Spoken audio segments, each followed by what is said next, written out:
বাবা যখন ছোট, গল্প পোষ মানানো। বাবা যখন ছোট তখন একবার সে যায় সার্কাস দেখতে।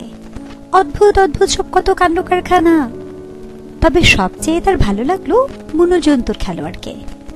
যেমন সুন্দর তার সাজ পোশাক, তেমনি সুন্দর তার নাম।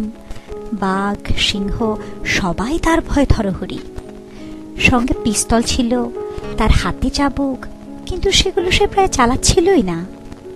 রঙ্গমঞ্চ থেকে সে ঘোষণা করলে, জানোয়ারে যা ভয় পায় সে আমার চোখকে, আমার চাউনি। এই হলো আমার সবচেয়ে বড় হাতিয়ার। বুনো জানোয়ার মানুষের চাউনি সইতে পারে না।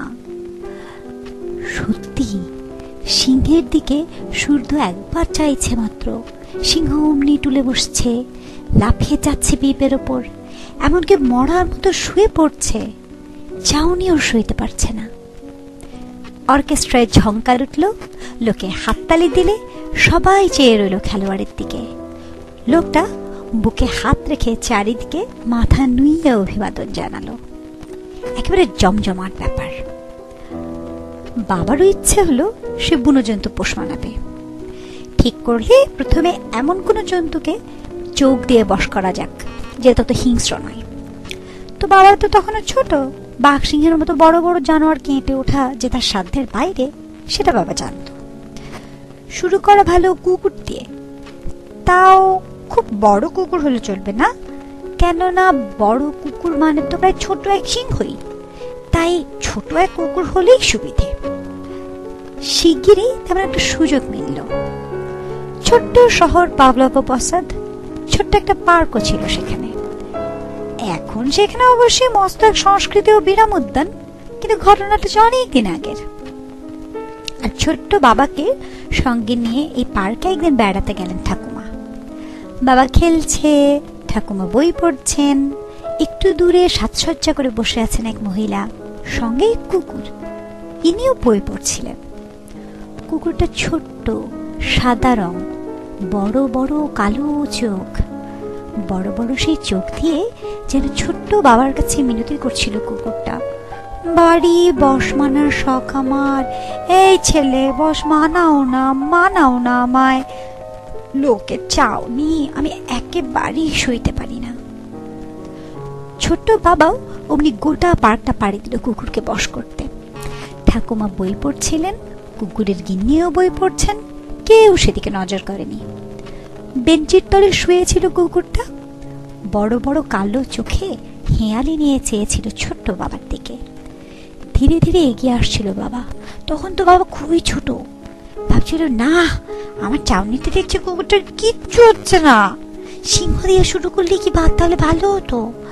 কুকুরটা দেখছি বস মানবে না ঠিক করেছে। ভারী গরম পড়েছিল সেদিন। বাবার পরনে হাফ প্যান্ট, পায়ে স্যান্ডেল। এগিয়ে আসছে বাবা, আর চুপ করে শুয়ে আছে কুকুরটা। কিন্তু একেবারে কাছে আসতেই হঠাৎ লাফিয়ে উঠে কুকুরটা কামড়ে দিল বাবার পেটে। ভয়ানক হইচই বেঁধে গেল চারিদিকে। বাবা চিৎকার করছে, ঠাকুমা চিৎকার করছেন, কুকুরের গিন্নিও চিৎকার জুড়েছেন। আর সেই সঙ্গে প্রচন্ড ঘেউ ঘেউ শুরু করেছে কুকুর। বাবা চেঁচাচ্ছে, উরে কুকুর কামড়েছে আমায়। ঠাকুমা চেঁচাচ্ছেন, ওই মাগো কুকুর কামড়েছে ওকে। আর কুকুরের গিন্নি চেঁচাচ্ছেন, ও কুকুর যে একেবারেই কামড়ায় না, কুকুরকে জ্বালাতন করছিল ছেলেটা। আর কুকুরটা যে কি বলছিল সে তো বুঝতেই পারছ। যত রাজ্যের লোকজন ছুটে এসে চেঁচাতে লাগলো, কি জঘন্য ব্যাপার, কি জঘন্য ব্যাপার। এই সময় পাহারাওয়ালা এসে হাজির হলো। জিজ্ঞেস করলো, কিরে খোকা, কুকুরটাকে কোথাচ্ছিলি? না তো, বাবা বললো আমি ওকে বশ করছিলাম। সবাই এসে উঠলো। পাহারাওয়ালা বলল, কিন্তু বশ করছিলি কি দিয়ে? বাবা বললে, এক দৃষ্টি ওর দিকে তাকিয়ে এগিয়ে আসছিলাম। আমি দেখছি মানুষের চাউনি ও সইতে পারে না। ফের এসে উঠলো সবাই। মহিলাটি বললেন, দেখলেন তো ছেলেটার নিচেরই দোষ। কে ওকে বলেছিল আমার কুকুরকে বশ করতে? আর আপনাকে, ঠাকুমার দিকে ফিরে বললেন, জরিমানা করা দরকার আপনাকে। ছেলে মেয়েদের সামলে রাখতে পারেন না। ঠাকুমা এমনই অবাক হয়ে গেলেন যে কিছুই বললেন না, একেবারে থ মেরে গেলেন। পাহারাওয়ালা তখন বললে, দেখছেন তো নোটিশ ঝুলছে, কুকুর আনা নিষেধ। যদি নোটিশে থাকতো ছেলে মেয়েদের আনা নিষেধ, তাহলে ছেলে মাকে জরিমানা করতাম। অতএব এবার আপনাকে জরিমানা দিতে হবে। সরে পড়ুন কুকুরটি নিয়ে। ছেলে খেলছে, কুকুরে কামড়াচ্ছে। খেলা করা এখানে চলবে, কিন্তু কামড়ানো তো চলবে না। তবে খেলতেও হয় বুদ্ধি করে। কেন তুই কুকুরটার দিকে এগুচ্ছিলি সেটা তোর কুকুরটা জানে না, বলা তো যায় না। তুই তো কামড়াতেই আসছিস, কুকুরটা তো সেটা জানে না, বুঝেছিস? বাবা বললে, বুঝেছি। জানোয়ার বশ করার কোনো স্বাদই তখন তার আর ছিল না। আর পাছে কিছু আবার একটা হয় এই ভেবে বাবাকে যেসব ইনজেকশন দেওয়া হয়েছিল, তারপরে তো বাবার একেবারেই ও পেশায় ঘেন্না ধরে গিয়েছিল। আর মানুষের দৃষ্টি সইতে না পারা নিয়ে বাবা তখন একেবারে অন্য মত। পরে একটা ছেলের সঙ্গে বাবার দেখা হয়েছিল। দুজনের মধ্যে কোনো গরমিল দেখা যায়নি।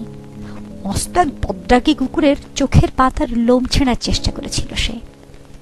কুকুরটা যে ছেলেটার পেটে কামড় দেয়নি তাতে কিছু এসে যায় না, কেননা সঙ্গে সঙ্গেই সে তার দুই গালেই দাঁত বসায়। ছেলেটার মুখের দিকে চাইলেই সেটা দিব্যি বোঝা যায়। তাহলেও ইনজেকশন কিন্তু তার পেটেই দেওয়া হয়েছিল।